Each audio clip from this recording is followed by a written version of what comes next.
बिस्मिल्लाहिर्रहमानिर्रहीम। कैसे हैं भैया आप लोग? रटना नहीं है, समझना है। Syntax book board second year chemistry chapter number 10 biochemistry, इसका लास्ट पार्ट 11 जो है हम करने जा रहे हैं। कॉपी पेन से ले लीजिए, लेक्चर को नोट करना है और मुस्कुराते रहना है। इसमें सेल्फ असेसमेंट्स,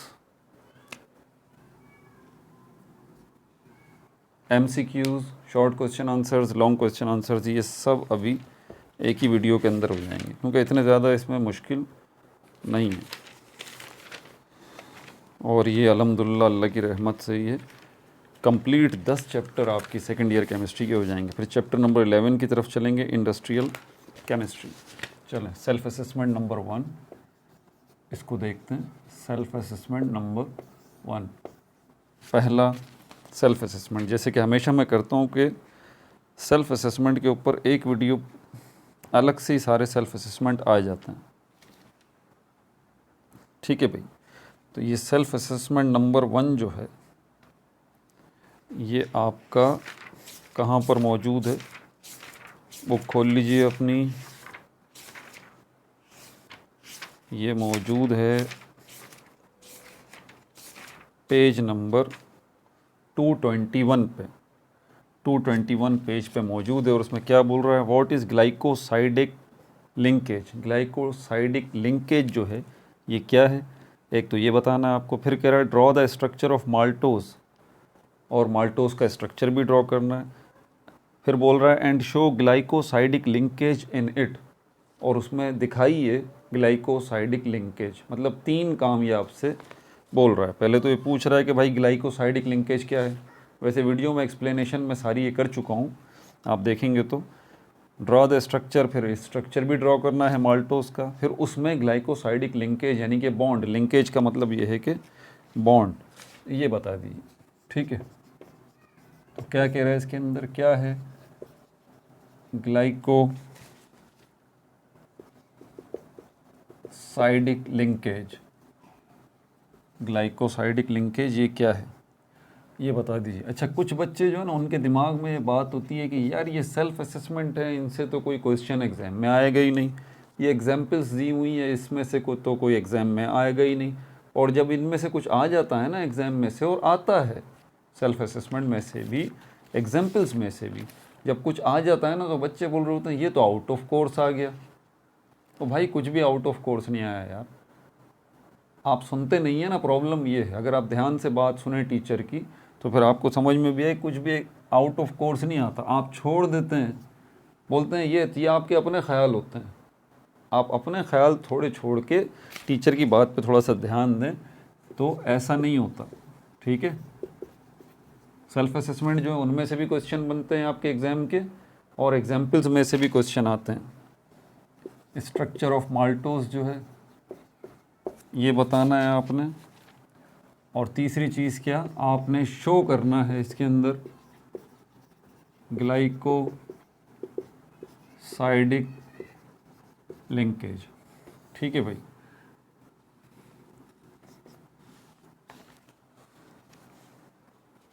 तो क्या है ये ग्लाइकोसाइडिक लिंकेज, पहले इसको देख लेते हैं। जैसे कि मैं पहले ही बता चुका हूँ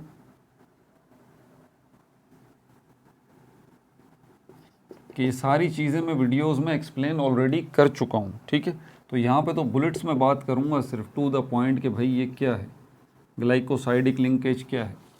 अ type of covalent bond, a type of covalent bond, covalent bond की एक टाइप है, टाइप ऑफ कोवलेंट बॉन्ड। ठीक है भाई, पता चल गया ग्लाइकोसाइडिक लिंकेज क्या है, a type of covalent bond. अब ये क्या कर रहा है, दैट ज्वाइंस, जो जोड़ता है 2 मोनोसेक्राइड्स को, 2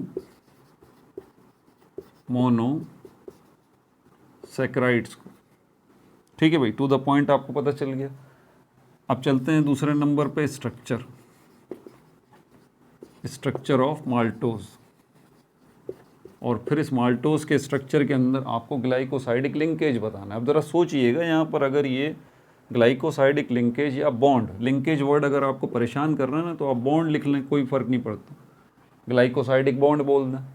तो ये ग्लाइकोसाइडिक लिंकेज या ग्लाइकोसाइडिक बॉन्ड जो है ये दो मोनोसेकेराइड को ज्वाइन कर रहा है। तो इससे बन क्या रहा है भाई, इससे डाइसेकेराइड बन रहा है।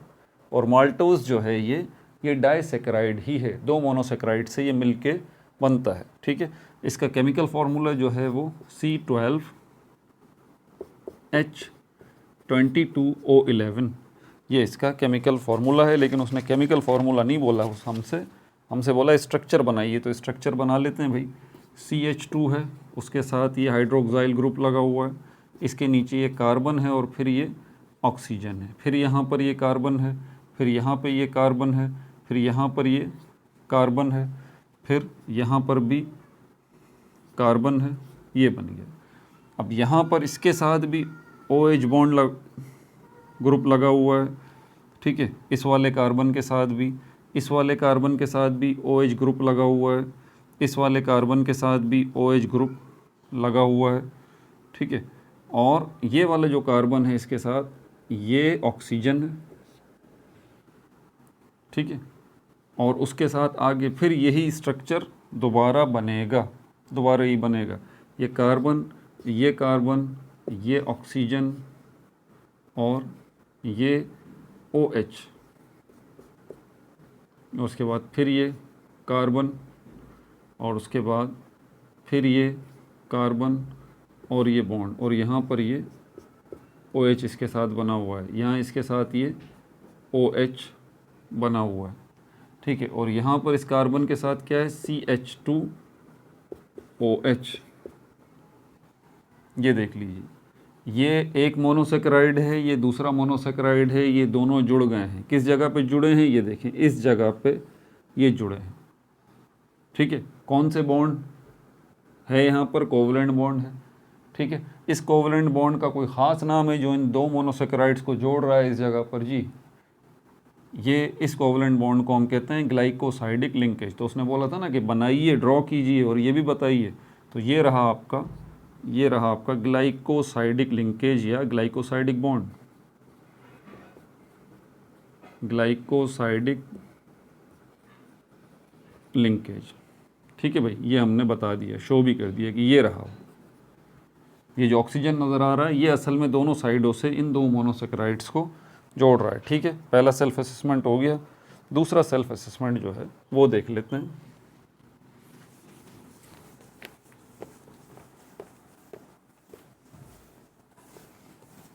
सेल्फ असेसमेंट नंबर 2, ये कहाँ पर मौजूद है सेल्फ असेसमेंट नंबर 2? ये आपकी बुक के पेज नंबर 22 पे मौजूद है। देख लें आप, क्या बोल रहा है आपसे, what do plant and animal starch means. Plant और एनिमल स्टार्च से क्या मतलब है, यानी कि प्लांट स्टार्च से क्या मतलब है, ये प्लांट स्टार्च क्या होता है ये बता दीजिए, और ये एनिमल स्टार्च क्या होता है ये भी आप बता दीजिए। ठीक है, एक तो बात ये बोल रहा है। फिर अगली बात कह रहा है, what is the role of animal starch for energy storage in the body.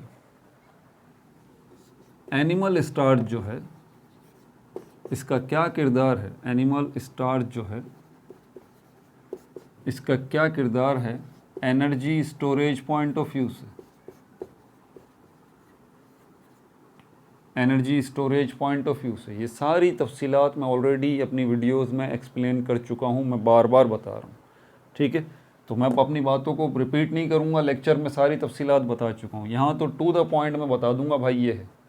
ठीक है, और किस पेज पे आपके मौजूद है बुक के, कहाँ पर, किस पैराग्राफ में, किस हेडिंग में, आप खुद भी पढ़ सकते हैं।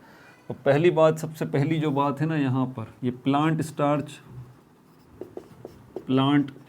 जो है ये कौन सा होता है, ये भी कार्बोहाइड्रेट है, पॉलीसेकेराइड है, पॉलीसेकेराइड है। ठीक है, और ये जो एनिमल स्टार्च है जिसको ग्लाइकोजन कहते हैं, जिसको ग्लाइकोजन कहते हैं, ये क्या है, ये भी पॉलीसेकेराइड है। ठीक है भाई, पहली बात का जवाब तो मिल गया कि प्लांट स्टार्च क्या है, एनिमल स्टार्च क्या है। प्लांट स्टार्च जो है इसको नॉर्मली स्टार्च भी कहा जाता है, स्टार्च भी कहा जाता है, ठीक है। और ये क्या है, ये पॉलीसेकेराइड है। और एनिमल स्टार्च क्या है, एनिमल स्टार्च को हम ग्लाइकोजन कहते हैं, और ये भी पॉलीसेकेराइड।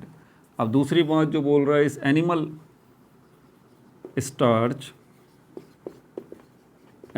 स्टार्च या ग्लाइकोजन जो है, ग्लाइकोजन जो है, energy storage point of view से इसकी क्या अहमियत है, ये जो है वो energy storage point of view से इसकी क्या अहमियत है। इसकी अहमियत एनिमल स्टार्च की या ग्लाइकोजन की एनर्जी स्टोरेज, जैसे कि इसके नाम से ही पता लग रहा है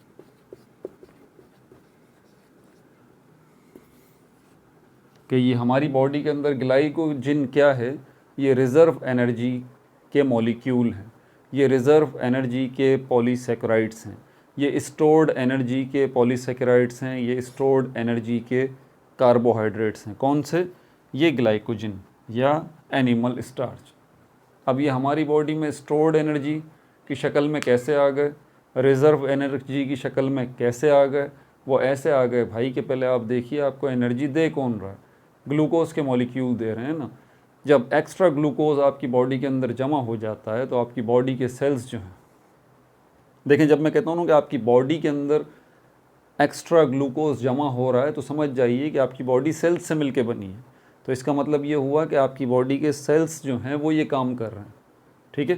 तो आपकी बॉडी के अंदर जब एक्स्ट्रा ग्लूकोज जमा हो जाता है, आपकी बॉडी के सेल्स के अंदर जब एक्स्ट्रा ग्लूकोज जमा हो जाता है, तो आपकी बॉडी या आपकी बॉडी के सेल्स करते क्या हैं, एक्स्ट्रा ग्लूकोज को पकड़ पकड़ के लंबी लंबी चेन्स जो है वो बनाना शुरू कर देते हैं। एक्स्ट्रा ग्लूकोज को पकड़ पकड़ के लंबी लंबी चेन्स जो है इनकी बनाना शुरू कर देते हैं, और इन्हीं लंबी लंबी चेन्स को हम क्या नाम देते हैं, एनिमल स्टार्च या ग्लाइकोजन। और ये एनिमल स्टार्च या ग्लाइकोजन कौन सी कैटेगरी आती है कार्बोहाइड्रेट की, मोनोसेकेराइड नहीं, डाइसेकेराइड नहीं, ओलिगोसेकेराइड नहीं, ये पॉलीसेकेराइड्स कहलाते हैं, क्योंकि ये बहुत ही लंबी लंबी चेन्स होती हैं, बहुत लंबी लंबी चेन्स होती हैं इन मोनोसेकेराइड्स की या ग्लूकोज के मॉलिक्यूल्स की, ठीक है भाई।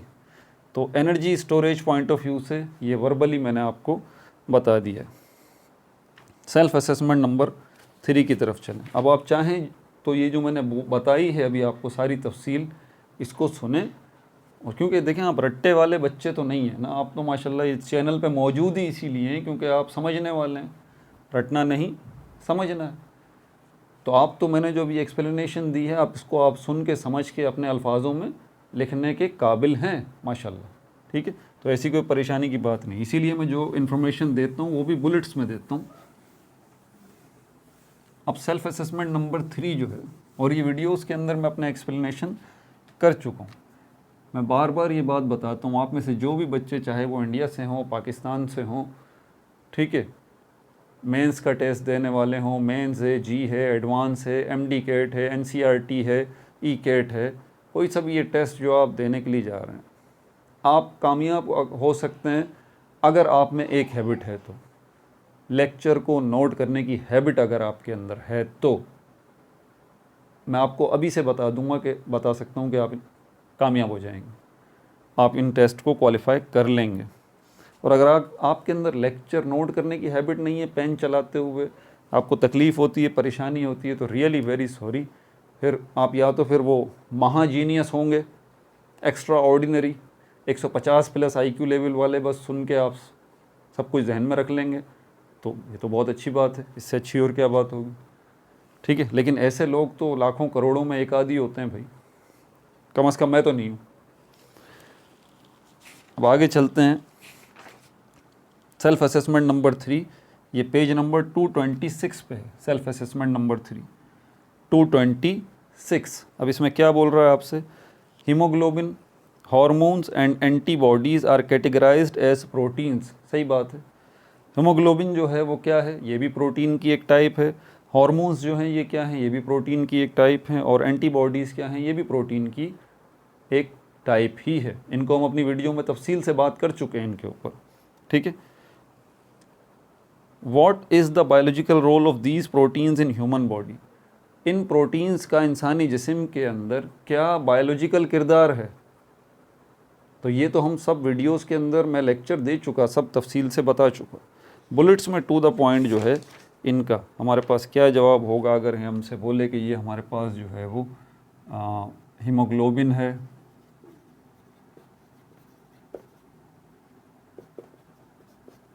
क्या है ये? ऑक्सीजन ट्रांसपोर्टर है, ऑक्सीजन ट्रांसपोर्टर है ये प्रोटीन की टाइप, जिसको हम क्या कहते हैं? हीमोग्लोबिन कहते हैं। और ये ब्लड का आपके हिस्सा है, रेड ब्लड सेल्स का हिस्सा है ये हीमोग्लोबिन। ये प्रोटीन कहाँ पाया जाता है? आपके रेड ब्लड सेल्स के अंदर। और इसी हीमोग्लोबिन के अंदर आयरन लगा हुआ होता है, और आयरन के अंदर ये क्वालिटी होती है कि जो आप सांस ले रहे होते हैं, इनहेल कर रहे होते हैं, ऑक्सीजन जा रही है नाक और मुंह के रास्ते से होती हुई आपके लंग्स में, लंग्स से आगे फाइनली अल्वियोलाई पे जा रही है, और अल्वियोलाई से ये ऑक्सीजन डिफ्यूज़ इन हो जाती है ब्लड के अंदर।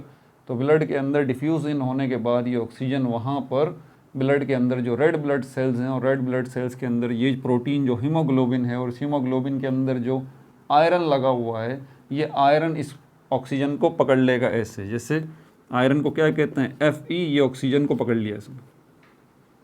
अब ये ब्लड आपकी बॉडी के अंदर पूरा सर्कुलेट हो रहा है, मतलब रेड ब्लड सेल्स भी हो रहे हैं, और हीमोग्लोबिन भी हो रहा है, और ये आयरन भी हो रहा है, और उसके साथ ही ऑक्सीजन भी हो रहा है।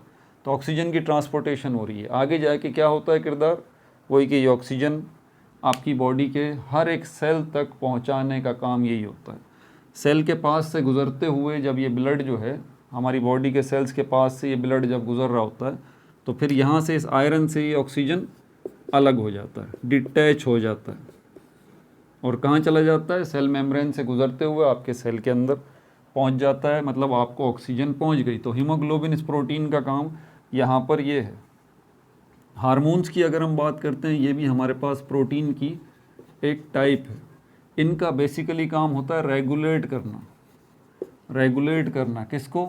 बहुत सारे फिजियोलॉजिकल फंक्शंस होते हैं, फिजियोलॉजिकल फंक्शंस होते हैं। फिजियोलॉजिकल का मतलब होता है जिस्मानी, जिस्मानी फंक्शंस। कौन से जिस्मानी? हमारे जिस्म की बात हो रही है? नहीं भाई, हमारे जिस्म के अंदर बहुत सारे जो आपके ऑर्गन्स हैं वो काम ही नहीं कर पाते अगर कोई ख़ास किस्म का हार्मोन जो है जाके उनको रेगुलेट ना करे, उनको लुक आफ्टर ना करे। ठीक है, जैसे अल्लाह ताला ने चीज़ों को मुतवाज़न रखा है ना, बैलेंस रखा है, ना चीज़ें ज़्यादा बढ़ पाएँ। पढ़ाई लिखाई अच्छी चीज़ है, लेकिन पढ़ना अगर ज़रूरत से ज़्यादा हो जाए तो भी नुकसानदेह है, और अगर आप पढ़ाई लिखाई कम करते हैं तो वो भी नुकसानदेह है। मतलब किसी भी चीज़ की ज़्यादती और कमी जो है वो नुकसानदेह होती है।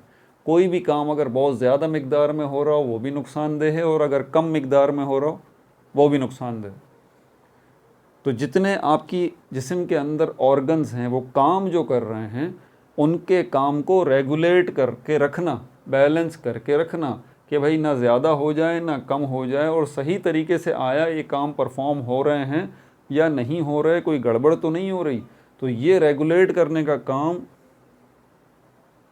बाकायदा करने का काम, रेगुलेट का मतलब बाकायदा है, ये बाकायदा करने का काम, रेगुलेट करने का काम, फिजियोलॉजिकल फंक्शंस को, जिस्मानी आज़ा जो काम करते हैं उनके फंक्शंस को रेगुलेट करने का काम इस हार्मोन का है, इस प्रोटीन की टाइप का है। सुन लिया आपने, समझ लिया, अपने अल्फाजों में आप लिख सकते हैं इसको। शाबाश, इसको लिख लीजिए। नोट्स अपने खुद बनाया करें आप, ठीक है। मुझे बड़ी तकलीफ़ होती है जब मैं बच्चों को देखता हूँ ढेरों ढेर नोट्स यहाँ से ले रहे हैं, यहाँ से ले रहे हैं, लेके रट्टे मार रहे हैं। फॉर गॉड सेक यार, ग्रो अप। आप डॉक्टर, इंजीनियर, पायलट, ब्ला ब्ला पता नहीं क्या क्या बनने की सोचते हैं कि हम ये बनेंगे, ये बनेंगे, ये बनेंगे। और भाई आप अपने पहले ख़ुद तो अपने आप को इस रट्टे से तो बाहर निकालो यार, इस रट्टे की दुनिया से तो निकालो। ठीक है भाई, तो ये हो गया self assessment number 3। Self assessment number 4 जो है पेज नंबर 228 पे है। सेल्फ असेसमेंट नंबर 4 जो है पेज नंबर 228 पे, और यहाँ पर क्या कह रहा है? Fat and oil are both triglycerol. Fat और ऑयल जो हैं दोनों ट्राइग्लाइसरोल हैं। How you can differentiate between them. आप इनमें कैसे फ़र्क करेंगे? हम अपनी वीडियोस के अंदर, मैं अपनी वीडियोस के अंदर ऑलरेडी एक्सप्लेन कर चुका हूँ इन सारी चीज़ों को, लेकिन टू द पॉइंट बुलेट्स की फॉर्म में। दोबारा आपको बता देता हूँ यहाँ पर,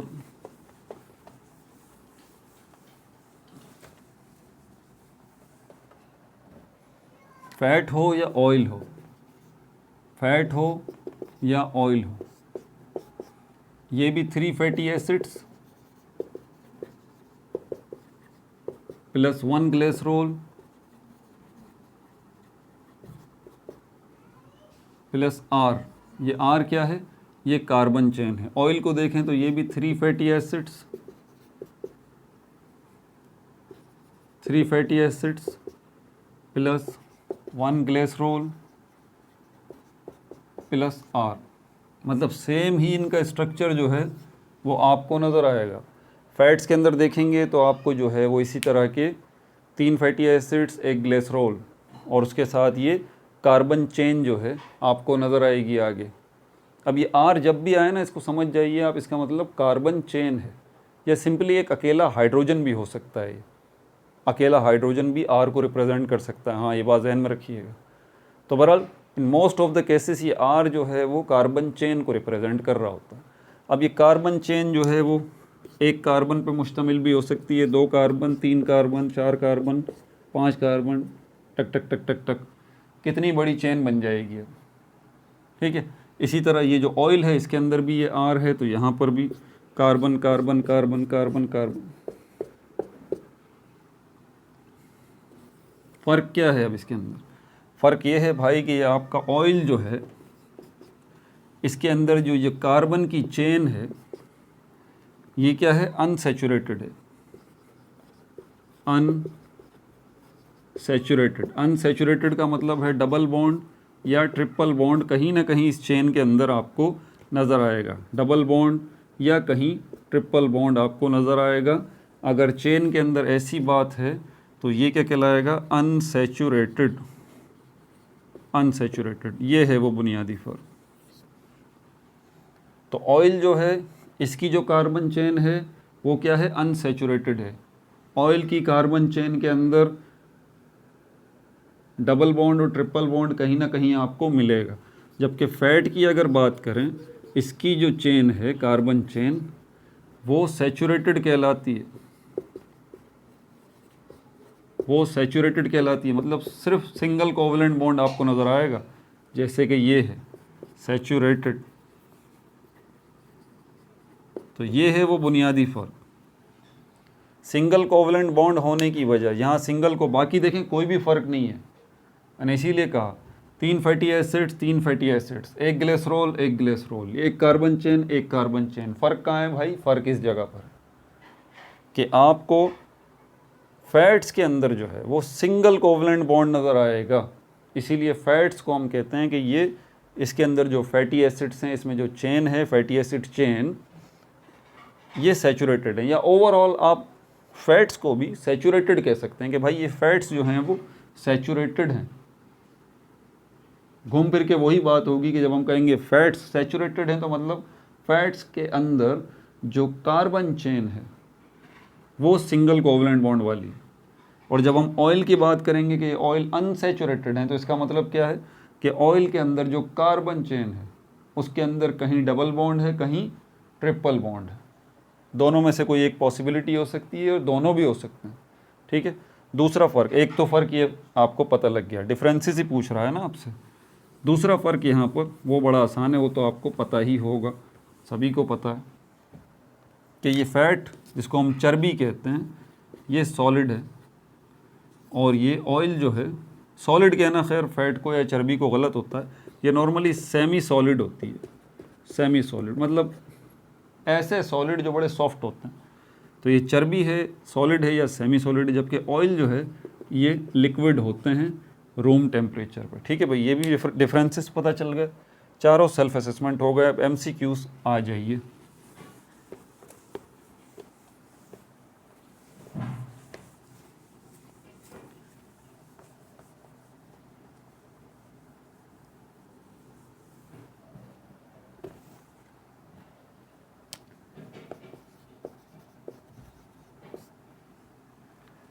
MCQs, उसके बाद शॉर्ट क्वेश्चन आंसर्स और लॉन्ग क्वेश्चन आंसर।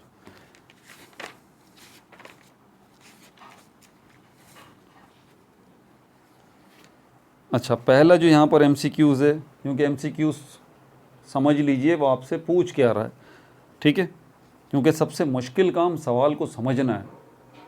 सबसे मुश्किल काम पता है क्या है? सवाल को समझना, वो आपसे पूछ क्या रहा है। बच्चे कुछ समझते हैं और कुछ जवाब दे रहे होते हैं। ये आपसे पहले MCQs में पूछ रहा है, फर्स्ट वाले में नंबर 1, इसमें आपसे बोल रहा है starch and sucrose are examples of. Starch और सक्रोज जो हैं वो किसकी एग्जाम्पल्स हैं? Monosaccharide, disaccharide, disaccharide, oligosaccharide, polysaccharides, disaccharides, monosaccharides and polysaccharides. तो भाई स्टार्च जो है वो पॉलीसेकेराइड है और ये सक्रोज जो है ये डाइसेकेराइड है, जैसे कि माल्टोज भी डाइसेकेराइड, अभी जो हमने माल्टोज देखा था, ठीक है। तो ये सी है, सी पे जो है वो आप टिक लगा लीजिए इसके ऊपर, सी वाला ऑप्शन है कि स्टार्च और सक्रोज क्या है। नंबर 2 पे बोल रहा है अमाइनो एसिड यूनिट्स बॉन्डेड इन protein molecule through. Amino acid के जो यूनिट्स हैं या अमाइनो एसिड्स हैं, ठीक है, ये जो प्रोटीन के मॉलिक्यूल के अंदर लंबा सा प्रोटीन का मॉलिक्यूल है, ये amino acid, amino acid, amino acid, amino acid, ये जो लंबी सी चेन आपको नज़र आ रही है इसको बोल रहा है ये प्रोटीन का मॉलिक्यूल है, ठीक है। पॉलीपेप्टाइड चेन भी कहते हैं इसको। इसके अंदर ये क्या लगे हुए हैं? Amino acid, amino acid, amino acid. सिर्फ लगे हुए नहीं है, इन्होंने आपस में बॉन्ड भी बनाया हुआ। तो इसकी बात कर रहा है अमाइनो एसिड यूनिट्स बॉन्डेड इन प्रोटीन मॉलिक्यूल थ्रू। तो अमाइनो एसिड के मॉलिक्यूल्स, अमाइनो एसिड जो हैं, अमाइनो एसिड यूनिट्स जो हैं या सिंपली अमाइनो एसिड्स हैं, ये बॉन्ड इन्होंने बना रखा है इस प्रोटीन के मॉलिक्यूल में, ठीक है। थ्रू कौन से बॉन्ड के ज़रिए? बॉन्ड का नाम बता दीजिए। ग्लाइकोसाइडिक लिंकेज है, ईथर लिंकेज है, पेप्टाइड लिंकेज है या हाइड्रोजन ब्रिज है। ये सी है, पेप्टाइड लिंकेज हम इसको कहते हैं। नंबर 2 का सी है, पेप्टाइड लिंकेज। नंबर 3 की तरफ आ जाइए। ये जो बॉन्ड बना हुआ है इनके दरमियान, जैसे अभी हमने देखा था ना ग्लाइकोसाइडिक लिंकेज या ग्लाइकोसाइडिक बॉन्ड, वो क्या कर रहा था? ग्लूकोज के मॉलिक्यूल्स को जोड़ के कार्बोहाइड्रेट का लंबा सा बड़ा सा मॉलिक्यूल बना रहा था। बिल्कुल इसी तरह यहाँ पर अमाइनो एसिड के मॉलिक्यूल्स जुड़ के किस बॉन्ड के ज़रिए जुड़ेंगे? यहाँ पर पेप्टाइड लिंकेज या पेप्टाइड बॉन्ड। तीसरे में बोल रहा है proteins are composed of. Proteins किससे मिलके बने होते हैं? अमाइनो एसिड से, कार्बोहाइड्रेट से, लिपिड से या न्यूक्लिक एसिड से। अब देखें ये आपकी बुक के अंदर गलत जवाब दिया हुआ है। अब मैं क्या करूं? आपकी बुक के अंदर बी पर टिक लगा हुआ है।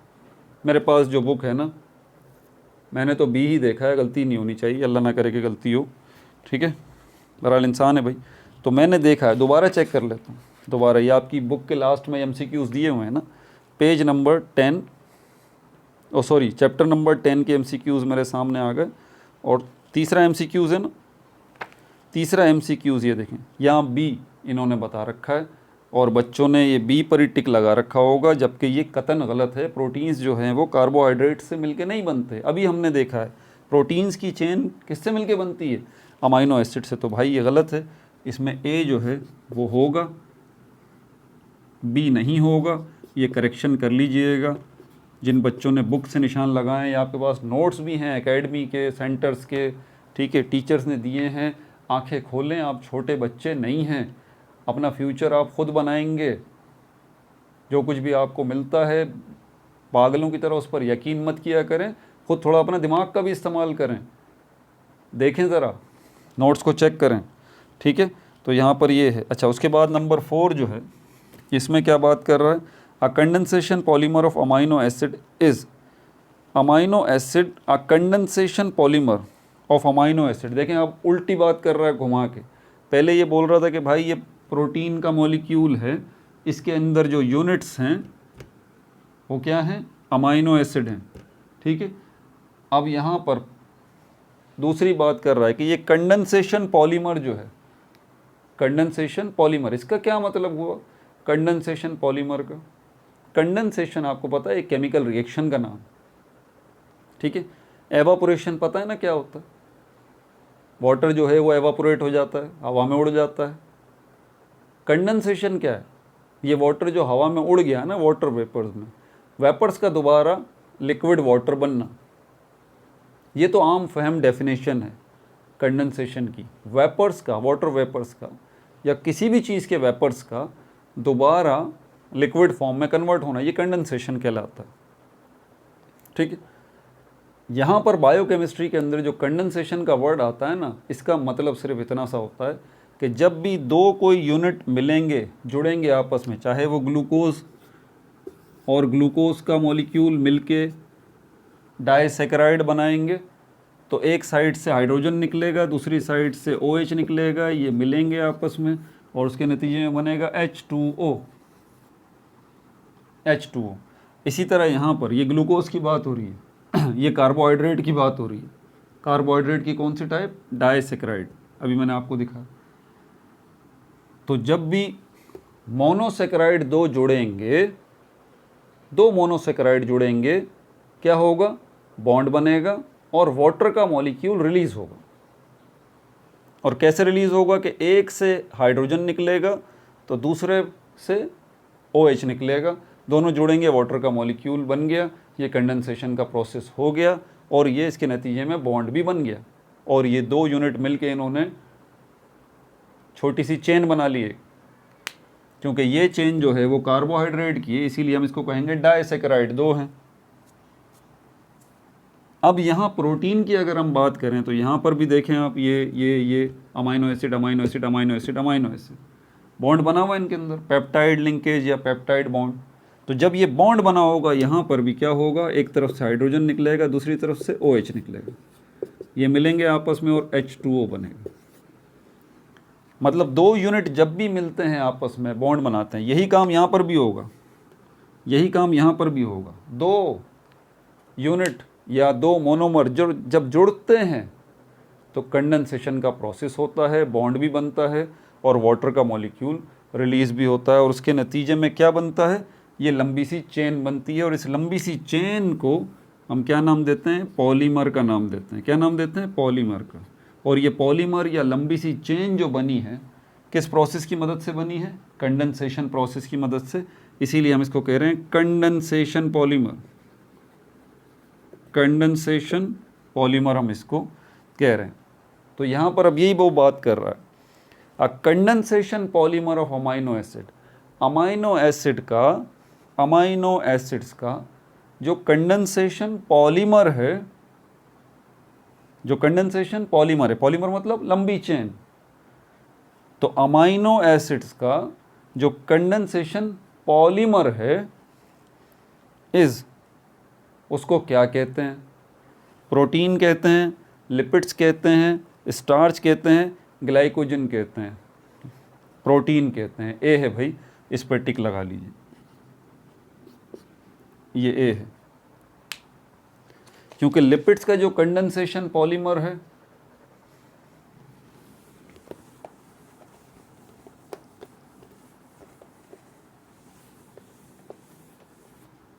इसको छोड़ें, फिर बात और आगे निकल जाएगी। अच्छा, नंबर 5 पे आपसे बोल रहा है, saponification is the formation of soap by the reaction of fat and oil. Saponification क्या है? ये केमिकल रिएक्शन का नाम है। इसमें क्या हो रहा है? इस केमिकल रिएक्शन के अंदर सोप बन रहा है। कैसे बन रहा है? जब फैट और ऑयल जो है वो रिएक्ट करेंगे, किसके साथ? अल्कली के साथ रिएक्ट करेंगे, एसिड के साथ रिएक्ट करेंगे, शुगर के साथ रिएक्ट करेंगे या ग्लिसरॉल के साथ रिएक्ट करेंगे। तो ये बात याद रख लीजिए आप, सैपोनिफिकेशन ये जो केमिकल रिएक्शन है जिसके नतीजे में सोप बनता है। तो कौन सी चीज़ें हैं जो आपस में मिलती हैं? फैट या ऑयल। एक तो ये चीज़ हो गई।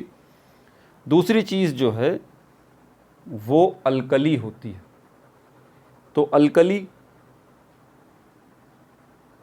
और दूसरे नंबर पे फैट या ऑयल, इनको आपने रिएक्ट कराना होता है, उसके नतीजे में सोप बनता है।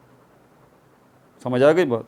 तो वही कह रहा है, saponification is the formation of soap by the reaction of fat and oil with an alkali. तो ये ए आएगा, एन अल्कली। नंबर 6 जो है इसको देख लेते हैं। Which of the following mineral is considered to be essential for immune system. इनमें से कौन सा मिनरल है जो कि बहुत ज़्यादा ज़रूरी है आपके इम्यून सिस्टम के लिए? आपका मुदाफ़ियती निज़ाम, जो पुलिस का सिस्टम है कुदरती तौर पर अल्लाह ताला ने बनाया हुआ है आपके जिस्म के अंदर, इम्यून सिस्टम, जो आपकी हिफाजत करता है कुदरती तौर पर बैक्टीरिया से, वायरसेस से, जर्म्स से। तो इस इम्यून सिस्टम को एक्टिव करने के लिए एक मिनरल जो है बड़ा अहम किरदार अदा करता है, वो कौन सा है ये बता दीजिए। आयरन है, जिंक है, मैग्नीशियम है या कैल्शियम है? तो ये डी है। कैल्शियम जो है वो आपके इम्यून सिस्टम को एक्टिव रखने में बड़ा अहम किरदार अदा करता है, ये मिनरल कैल्शियम। फिर है rancidity is a chemical process involving. Rancidity क्या है? ये केमिकल रिएक्शन है। हम जानवरों की चर्बी वगैरह बाहर फेंक देते हैं ना, ठीक है, या कोई एनिमल ही मर के बाहर गिर गया है तो उस एनिमल के अंदर फैट्स एंड ऑयल्स तो होंगे ना, चर्बी तो होगी ना। तो हवा में फेंका गया है वो एनिमल, जानवर जो है वो पड़ा हुआ है, ठीक है, बदबू मार रहा है, उसमें से स्मेल आ रही है। अब तो स्मेल क्यों आना शुरू हो गई भाई? 2-3 दिन बाद उसके अंदर हुआ ये है कि उस जानवर के अंदर जो फैट्स या ऑयल्स हैं उन्होंने केमिकल रिएक्शन शुरू किया है हवा में मौजूद ऑक्सीजन के साथ, हवा में मौजूद वाटर वेपर्स के साथ। ये दो किस्म के chemical reaction fats and oils जो है इनके दरमियान शुरू हो जाते हैं, हवा में मौजूद ऑक्सीजन, हवा में मौजूद वाटर के साथ। तो इसको हम कहते हैं रेंसिडिटी। तो आपसे यही पूछ रहा है कि rancidity is a chemical process involving. Rancidity जो है वो एक केमिकल प्रोसेस है और इसमें क्या कौन कौन से चीज़ें शामिल हैं? ए में बोल रहा है ऑक्सीडेशन एंड हाइड्रोलाइसिस, बी में कह रहा है कंडेंसेशन एंड रिडक्शन, सी में बोल रहा है पॉलीमराइजेशन और डी में बोल रहा है डी कार्बोक्साइलेशन। तो ये ए है, ऑक्सीडेशन का भी रिएक्शन हो रहा है यहाँ पर, हवा में मौजूद ऑक्सीजन के साथ फैट्स रिएक्ट कर रहे हैं। और दूसरा रिएक्शन कौन सा हो रहा है? फैट जो हैं वो हवा में मौजूद वाटर के साथ रिएक्ट कर रहे हैं, जिसको हम हाइड्रोलाइसिस कहते हैं, ठीक है। तो यहाँ पर ए है, इस पर टिक लगा लीजिए, ऑक्सीडेशन एंड हाइड्रोलाइसिस, ठीक है। नंबर 8 जो है इसको देख लें। Number 8, lipid which is a major component of cell membrane. हमारे सेल्स के अंदर जो सेल, हमारे पूरी बॉडी के जो सेल्स हैं, हर सेल के साथ सेल मेम्ब्रेन है, ठीक है। ये सेल मेम्ब्रेन जो है वो किससे बनी है? ये लिपिड से बनी है। कार्बोहाइड्रेट्स भी शामिल हैं, प्रोटीन भी शामिल हैं, लेकिन मेजर कंट्रीब्यूशन जो है आपके सारे सेल्स की सेल मेम्ब्रेन्स को बनाने में वो किसका है? वो लिपिड्स का है। जैसे एक दीवार बनती है, दीवार किससे मिलके बनी है? दीवार सीमेंट से मिलके बनी है, बजरी से मिलके बनी है, ईंटों से मिलके बनी है। पेंट आपने किया है, वो पेंट जो आपने किया है वो भी उस दीवार का हिस्सा है ना। ये सारी चीज़ें उस दीवार का हिस्सा हैं। लेकिन आपसे पूछा जाए कि यार मेजर पार्ट किसका है इस दीवार के अंदर? आप कहेंगे ब्रिक्स का। तो बिल्कुल इसी तरह सेल मेम्ब्रेन को बनाने में सबसे बड़ा शेयरिंग जो है, सबसे बड़ा शेयर जो है वो किसका है? वो फैट्स का है, वो लिपिड्स का है। किसका है? लिपिड्स का। कार्बोहाइड्रेट्स का भी है, प्रोटीन्स का भी है, लेकिन बहुत थोड़े पैमाने। तो यहाँ पर यही बात वो कह रहा है, क्या? Lipid which is a major component of cell membrane is, lipid जो कि मेजर कंपोनेंट है आपकी सेल मेम्ब्रेन का, इज़, क्या ये ट्राइग्लाइसराइड है, क्या ये फॉस्फोलिपिड है, क्या ये ग्लाइकोलिपिड है, या ये स्टेरॉइड है? तो ये बी है भाई इसमें, फॉस्फोलिपिड, ठीक है। लिपिड की वो टाइप जिसमें लिपिड्स और फॉस्फोरस मिले हुए होते हैं आपस में, उसको फॉस्फोलिपिड कहा जाता है।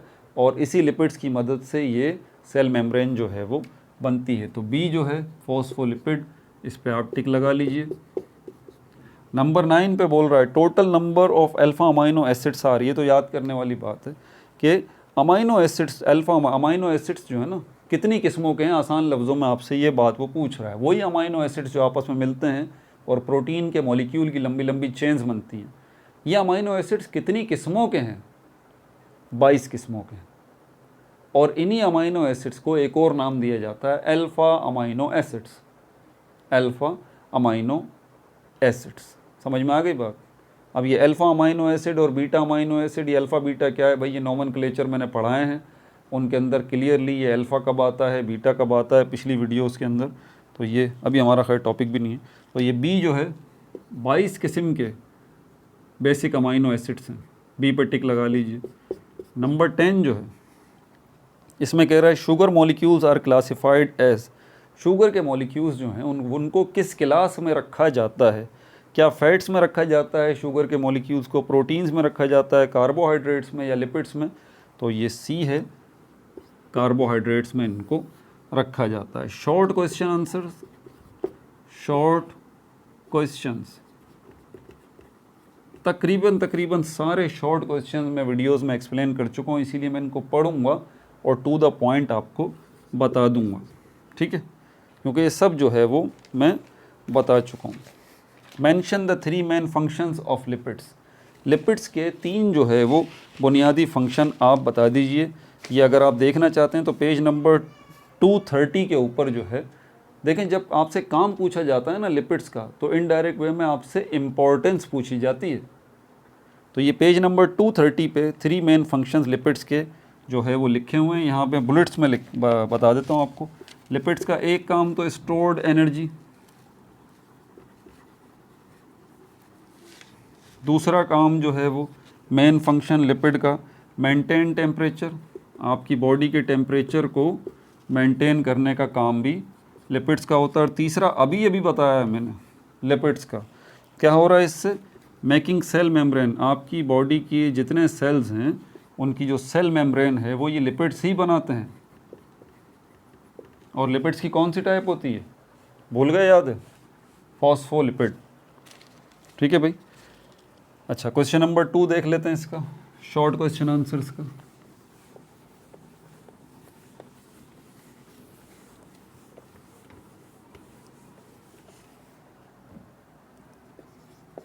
क्वेश्चन नंबर 2, इसमें आपसे बोल रहा है compare lipids better source of energy. आप कंपेयर कीजिए, क्या कह रहा है, comparing with other nutrients. Nutrients मतलब किसको कहते हैं, डाइट को, ग़िज़ा को, हमारे खाने पीने की चीज़ों को कलेक्टिवली न्यूट्रिएंट्स कहा जाता है। तो कंपेयरिंग विद अदर न्यूट्रिएंट्स, अगर आप दूसरे न्यूट्रिएंट्स से कंपेयर करें तो why lipids are better source of energy, lipids जो हैं वो बेहतर ज़रिया हैं एनर्जी का, क्यों, वजह इसकी बता दीजिए। तो भाई इसका जो है वो टू द पॉइंट इसका जवाब आप लिख लीजिए कि पहली बात तो ये है कि ये स्टोर्ड एनर्जी है, लिपिड्स के अंदर एनर्जी जो है वो स्टोर्ड फॉर्म में होती है, ठीक है। दूसरी बात ये है कि ये कार्बोहाइड्रेट्स के मुकाबले में, प्रोटीन्स के मुकाबले में ज़्यादा एनर्जी देते हैं, ठीक है, gives more than twice energy, more than twice energy। Page number 230 के ऊपर इसका जवाब लिखा हुआ भी है इम्पोर्टेंस ऑफ लिपिड्स के नाम से, तो वहीं पर आपको ये नज़र आ जाएगा। तो ये दुगने से ज़्यादा एनर्जी जो है ये देते हैं, ठीक है भाई। क्वेश्चन नंबर 3 जो है इसकी तरफ आ जाइए। क्वेश्चन नंबर 3 में कह रहा है carbohydrates are necessary component of our diet, carbohydrate जो है हमारी ग़िज़ा का बुनियादी हिस्सा हैं। Give 2 dietary importance of carbohydrates, carbohydrates की अहमियत बताइए, लेकिन कौन सी अहमियत, एनर्जी पॉइंट ऑफ व्यू से नहीं, डाइटरी पॉइंट ऑफ व्यू से।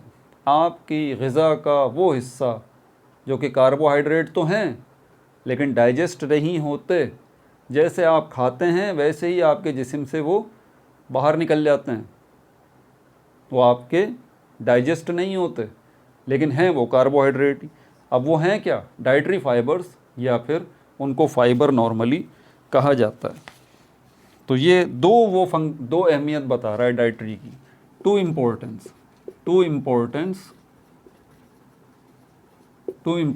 ऑफ डाइटरी, दो इम्पोर्टेंस जो है वो डाइटरी की आप बता दीजिए। पहली इम्पोर्टेंस तो भाई रेगुलेट बॉवल मूवमेंट। ये बॉवल क्या है, वीडियो में एक्सप्लेन मैं ऑलरेडी कर चुका हूँ। बॉवल क्या है, ये आपके स्टमक, आपके डाइजेस्टिव सिस्टम में स्टमक आता है ना, ये रहा, जिसको मैदा कहते हैं उर्दू में, ठीक है। ये स्टमक जो है इसके नीचे क्या है, स्मॉल इंटेस्टाइन है और लार्ज इंटेस्टाइन है। बहरहाल आपके स्टमक के बाद का जितना पोर्शन है डाइजेस्टिव सिस्टम का, कलेक्टिवली उसको बॉवल कहा जाता है, और ये हिस्सा मुस्तकिल हरकत में रहता है, ये ज़रूरी है। इससे आपका फूड जो है धीरे धीरे आगे बढ़ता है इस हिस्से की हरकत की वजह से। इस हरकत को हम पेरिस्टल्टिक मूवमेंट कहते हैं, पेरिस्टल्टिक मूवमेंट।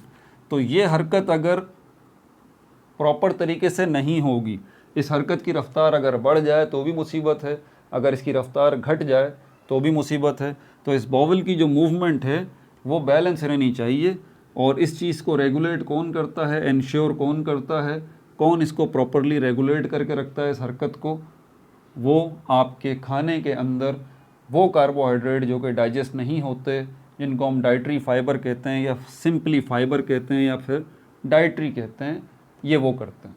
तो पहली अहमियत आपके सामने आ गई कि ये जो है वो डाइटरी फाइबर या डाइटरी फाइबर या फाइबर, ठीक है, ये क्या कर रहे हैं, आपके बॉवल की हरकत को रेगुलेट कर रहे हैं। दूसरी बात, हमारे डाइजेस्टिव सिस्टम में स्मॉल इंटेस्टाइन, लार्ज इंटेस्टाइन, यहाँ पर कुछ बैक्टीरिया फ़ायदेमंद भी हैं भाई, अच्छे बैक्टीरिया, दोस्त बैक्टीरिया। तो ये गुड बैक्टीरिया को एक्टिव करके रखते हैं, keep active, keep active good bacteria, useful bacteria, useful bacteria. तो आपकी ग़िज़ा, आपके खाने के अंदर वो कार्बोहाइड्रेट जो कि डाइजेस्ट नहीं होते, जिनको डाइटरी फाइबर कहते हैं या डाइटरी कहते हैं या फाइबर कहते हैं, उनका दूसरा काम ये होता है कि वो आपके स्मॉल इंटेस्टाइन, लार्ज इंटेस्टाइन में जो यूज़फुल बैक्टीरिया हैं, जो फ़ायदेमंद बैक्टीरिया हैं, उनको एक्टिव करके रखते हैं कि वो अपना काम जो है भाई जारी रखें, वो अपना काम जो है वो करते रहें। ठीक है, ये क्वेश्चन नंबर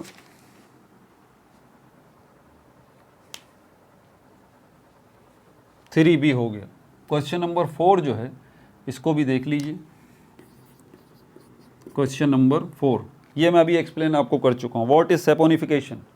सेपोनिफिकेशन जो है वो सोप बनाने के प्रोसेस का नाम है। आपसे कोई पूछता है व्हाट इज कुकिंग, तो आप बोलेंगे भाई खाना पकाने के प्रोसेस का नाम है। आपसे कोई पूछता है व्हाट इज़ टीचिंग, तो आप बोलेंगे पढ़ाने के प्रोसेस का नाम टीचिंग है। कोई पूछता है भाई व्हाट इज़ प्लेइंग, तो आप बोलेंगे खेलने के प्रोसेस का नाम प्लेइंग है।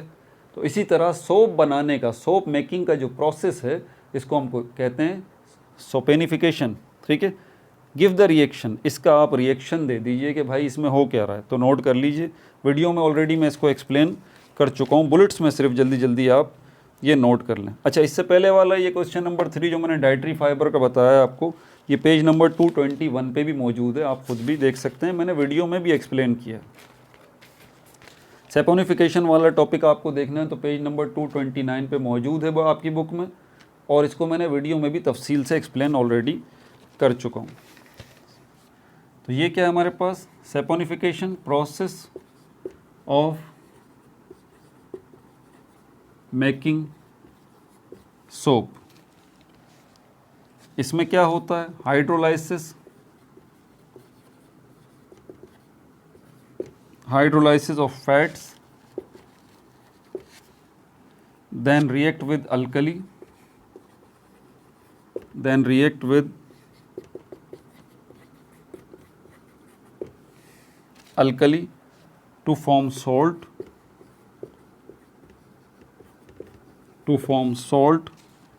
and glycerol,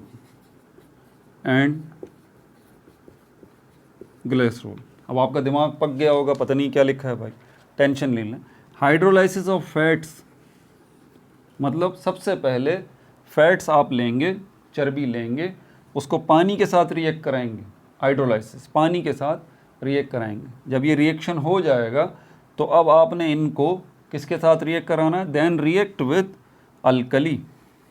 अब इनको अल्कली के साथ रिएक्ट कराएं। अल्कली कौन सा होगा, ये होगा सोडियम हाइड्रोक्साइड, इसके साथ रिएक्ट कराएंगे। और जैसे ही जब आप इस फैट्स को, जिसको आप हाइड्रोलाइज कर चुके हैं, वाटर से रिएक्ट करवा चुके हैं, जब आप इसको अल्कली यानी कि सोडियम हाइड्रोक्साइड के साथ रिएक्ट कराएंगे तो उसके नतीजे में दो चीज़ें बनेंगी, एक तो ये सॉल्ट बनेगा और दूसरा ये ग्लिसरॉल बनेगा। अब आप बोल रहे होंगे सर सोप तो बना ही नहीं। भाई ये सॉल्ट जो है ये असल में वो सोप ही है। ठीक है, सोप बेसिकली सॉल्ट की ही एक किस्म है।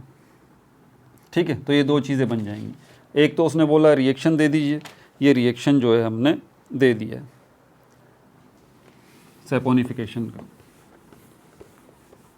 इक्वेशन इसकी लिख लीजिए,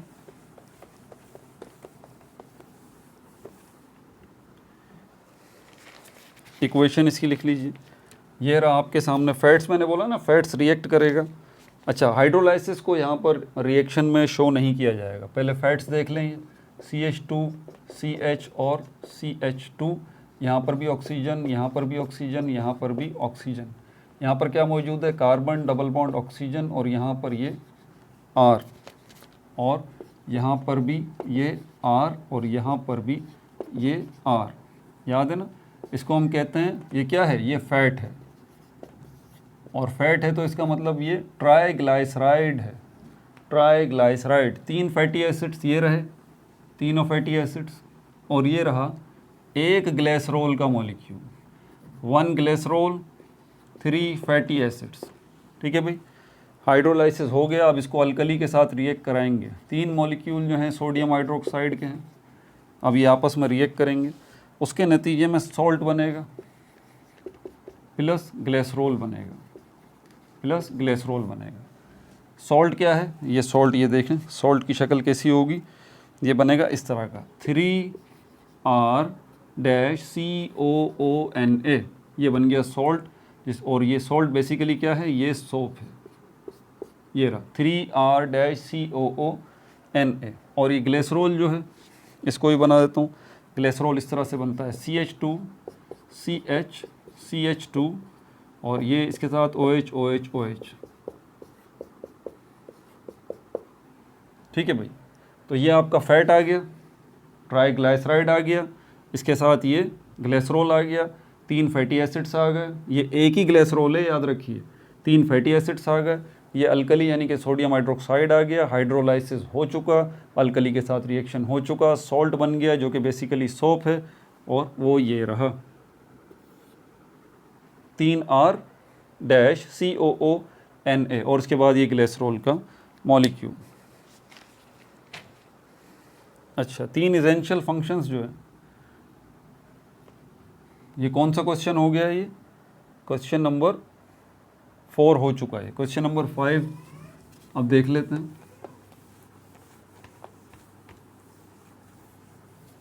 क्वेश्चन नंबर 5 क्या बात कर रहा है इसमें, रेंसिडिटी क्या है, what is rancidity, which chemical reaction involve in this process. Rancidity क्या है अभी बता चुका हूँ मैं। Which chemical reaction involve in this process, कौन सा केमिकल रिएक्शन जो है इसमें इन्वॉल्व है। ठीक है भाई, रेंसिडिटी पहले आपसे पूछ रहा है, फिर आपसे केमिकल रिएक्शन पूछ रहा है। 2 केमिकल रिएक्शन है जो कि एनिमल फैट के साथ हो रहे हैं। हवा में मौजूद ऑक्सीजन रिएक्ट कर रही है जिसको ऑक्सीडेशन कहते हैं, और हवा में मौजूद पानी वाटर वेपर रिएक्ट कर रहा है जिसको हाइड्रोलाइसिस कहते हैं। बुलेट्स में ज़रा इसकी लिख लीजिए। रेंसिडिटी केमिकल रिएक्शन है, रेंसिडिटी केमिकल रिएक्शन कौन कौन से हैं, oxidation,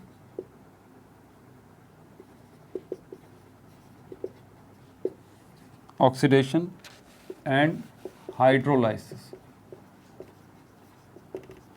oxidation and hydrolysis. Fat reacts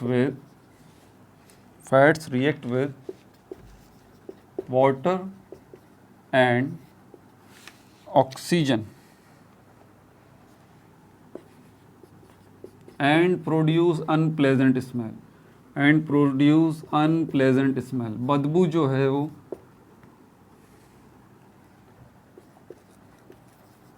पैदा हो जाती है। ठीक है, तो इस सारे प्रोसेस को जब भी आपको एनिमल मरा हुआ है, डेड है, आपको स्मेल आ रही है बहुत बुरी सी, समझ जाइए रेंसिडिटी का प्रोसेस हो रहा है। इस डेड बॉडी के अंदर मौजूद फैट्स जो हैं हवा में मौजूद वाटर और ऑक्सीजन के साथ, यानी कि हाइड्रोलाइसिस और ऑक्सीडेशन का केमिकल रिएक्शन कर रहे हैं। अच्छा, क्वेश्चन नंबर 6 जो है इसमें आपसे बोल रहा है right 3 essential functions of protein in the body. हमारे जिस्म के अंदर जो प्रोटीन मौजूद है उसके 3 फंक्शंस लिखें। ये सारी चीज़ें पिछली वीडियोस में एक्सप्लेन कर चुका हूँ। 3 फंक्शंस किसके, प्रोटीन के। बुलेट्स में लिख लीजिए। ठीक है, क्या है, ये पेज नंबर 226 के ऊपर भी इसका जवाब जो है वो मौजूद है, पेज नंबर 226 के ऊपर। ये रहा, इम्पोर्टेंस ऑफ प्रोटीन्स का टॉपिक है। आपको एनर्जी भी देते हैं, ये पहला फंक्शन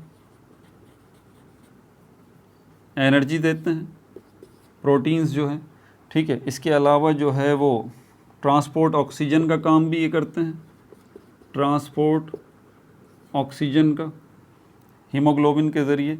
इसके अलावा रेगुलेट रखते हैं बहुत सारे फिजियोलॉजिकल फंक्शंस को आपकी बॉडी के, रेगुलेट करके रखते हैं प्रोटीन बहुत सारे फिजियोलॉजिकल फंक्शंस को आपकी बॉडी के। पेज नंबर 226 पे ये मौजूद है। क्वेश्चन नंबर 7 जो है आपसे कह रहा है write down the sources from which we intake fructose and lactose. Fructose और लैक्टोज वो कौन सी ग़िज़ा है, वो कौन सा खाना पीना है हमारा जो हम लेते हैं तो उसके ज़रिए फ्रक्टोज़ हमारी बॉडी के अंदर आ जाता है और लैक्टोज़ हमारी बॉडी के अंदर आ जाता है। इसके ऊपर वीडियो ऑलरेडी बना चुका हूँ भाई, ये पेज नंबर आपको मिल जाएगा यहाँ पर, पेज नंबर 222 पे आप देख लें। फ्रक्टोज़ और लैक्टोज़ दोनों लिखे हुए हैं यहाँ पर, उसकी तफसील, लेकिन उसने पूरी तफसील हमसे नहीं पूछी, सिर्फ इतना ही बोला है कि फ्रक्टोज़ और लैक्टोज़ जो है किन खाने पीने की चीज़ों से हमें मिलते हैं। तो फ्रक्टोज़ जो है वो आपको मिलता है फ्रूट से, लेकिन फ्रूट्स कौन से, मीठे फ्रूट्स।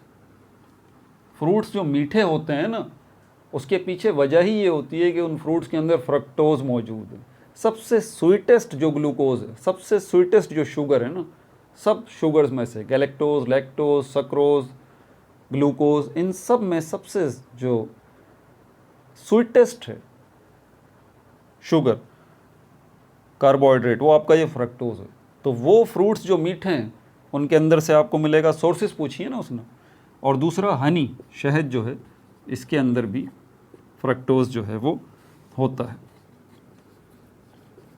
लैक्टोज डेयरी प्रोडक्ट्स, भाई डेयरी प्रोडक्ट्स जो हैं इनके अंदर आपको मिलेगा, मिल्क इसके अंदर आपको मिलेगा, एटसेट्रा। अब मिल्क की बात कर दी ना तो फिर तो सारी डेयरी प्रोडक्ट्स की बात हो गई भाई, घी, मक्खन, दूध, सब कुछ निकलता दूध से ही तो है ना। तो ये इसके सोर्सेज हो गए जहाँ से हमें फ्रक्टोज और लैक्टोज मिलता है। शॉर्ट क्वेश्चन आंसर हो गए, लॉन्ग क्वेश्चन आंसर्स जो हैं वो आप देख लें। अगर आपको बुक में ये देखने हैं तो बुक में पेज नंबर बता चुका हूँ, 222 फ्रक्टोज और लैक्टोज वाला टॉपिक मौजूद है, इस पर वीडियो भी बन चुकी है। अब आ जाइए आपके डिस्क्रिप्टिव क्वेश्चंस की तरफ। 7 क्वेश्चन हैं, सब मैं एक्सप्लेन कर चुका हूँ, इसलिए इस पे मैं इनको एक्सप्लेन नहीं करूँगा, सिर्फ क्वेश्चंस पढ़ के आपको बता दूँगा और पेज नंबर आपको बता दूँगा। पहला क्वेश्चन इसका है, व्हाट आर कार्बोहाइड्रेट्स। आपसे पूछ रहा है कार्बोहाइड्रेट क्या हैं, ये बता दीजिए। Give their classification on the basis of structure. Structure की बुनियाद पर कार्बोहाइड्रेट्स की क्लासिफिकेशन बता दीजिए। वीडियो में ऑलरेडी एक्सप्लेन कर चुका हूँ, इस चैप्टर के शुरू में ही मौजूद है। मोनोसेकेराइड्स, डाइसेकेराइड्स, ओलिगोसेकेराइड्स और पॉलीसेकेराइड्स। ये जो क्लासिफिकेशन है ये किस बेस के ऊपर है, ये स्ट्रक्चर की बेस के ऊपर है। क्वेश्चन नंबर 2 जो है इसके अंदर आपसे बोल रहा है, explain the role of glucose, fructose, sucrose and lactose in the health of human being. इंसानी सेहत में क्या किरदार है ग्लूकोज का, फ्रक्टोज का, सक्रोज का और लैक्टोज का। ये चारों टॉपिक जो है आपको कहाँ पर मिलेंगे, ये रहे, इसके ऊपर ऑलरेडी वीडियो बन चुकी है, ठीक है। ये रहे, अभी मैंने बताए हैं आपको। ये आपके पेज नंबर 221 से 222 तक ये चारों टॉपिक जो है वो मौजूद है, ठीक है। वीडियो भी बन चुकी है, वो भी आप देख सकते हैं। क्वेश्चन नंबर 3 जो है इसमें आपसे बोल रहा है, व्हाट आर प्रोटीन्स। प्रोटीन्स क्या हैं ये बता दें। Classify various types of proteins on the basis of their functions. Structure की बात उसने नहीं कहा, याद रहे, उसने कहा on the basis of functions proteins की क्लासिफिकेशन कर दीजिए, ठीक है। तो इसके ऊपर भी वीडियो बन चुकी है। आप देखना चाहते हैं किस पेज के ऊपर ये मौजूद है, तो पेज नंबर 224 पे आ जाइए। कैटालाइटिक प्रोटीन जिनको एंजाइम्स कहते हैं, स्टोरेज प्रोटीन्स, ट्रांसपोर्ट प्रोटीन्स और रेगुलेटरी या हार्मोनल प्रोटीन्स। ठीक है भाई। क्वेश्चन नंबर 4 जो है इसको देख लेते हैं। Question number 4, what are lipids, lipids क्या हैं ये बता दें।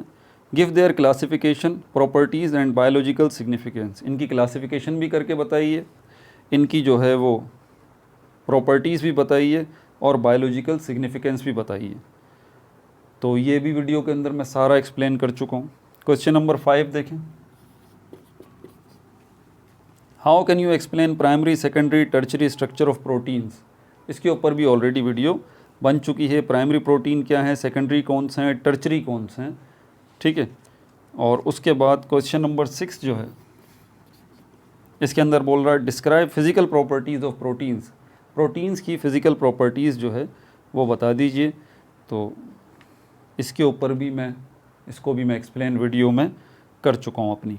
ठीक है।